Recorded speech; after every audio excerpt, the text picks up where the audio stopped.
I'm indeed humbled and honored to be awarded a doctorate degree from such an outstanding university. I have a strong faith in God, and I don't know how people live without it. Ladies and gentlemen, I want you to know this. I was born with a silver spoon in my mouth. I know. I was born in Fallsby, West Virginia. And I went by where I was born last night, about 10:30. I was born in a cellar at home, delivered by Dr. McGraw. We had one bedroom for my sister, myself, and my parents. We had a half bath and a kitchen. 7.5 years we lived in that place. There was no welfare. There was no food stamps. There was no safety net. But I always had plenty to eat. Because every time I asked for seconds, my dad would say, "No, you had plenty." But the reason I was born with a silver spoon, my dad had only gone to the 3rd grade. That's all the education he had. But why was I born with a silver spoon in my mouth? Because I was taught by my parents that life's a matter of making choices, wherever you are, good or bad, because of choices you make. See, there's a rule in life that you're either growing or you're dying. The tree's either growing or it's dying. So's grass, so's a marriage, so's a business, so's a person.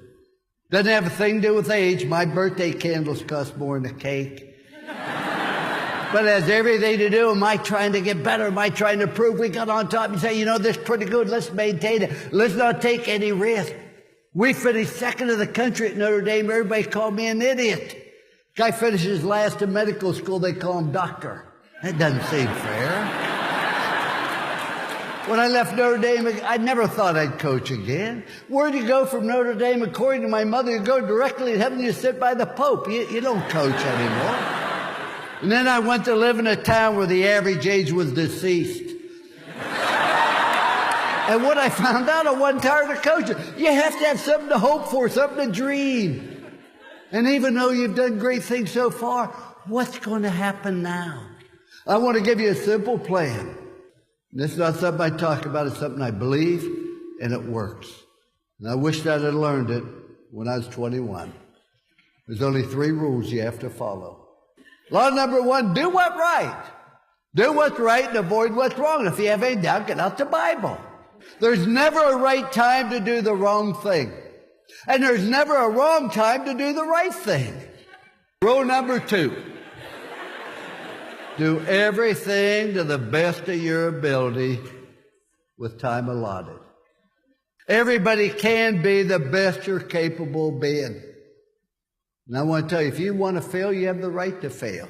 That's what's great about this country. You do not have the right to cause other people to fail.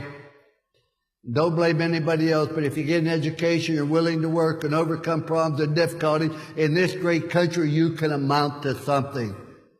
But just genuinely caring about people, because everybody you're going to meet the rest of your life needs a smile, needs a kind word, needs an encouragement. Because see, when you do the right thing, people are always going to be able to trust you.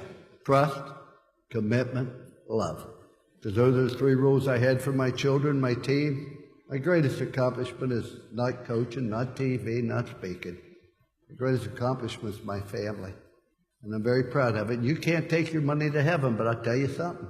You can sure take your children to heaven with you. I leave you with this very last thought. Very last thought. Want to be happy for an hour? Eat a steak. Want to be happy for a day? Play golf. Want to be happy for a week? Go on a cruise. Want to be happy for a lifetime? Put your faith in Jesus Christ. Thank you very much. God bless.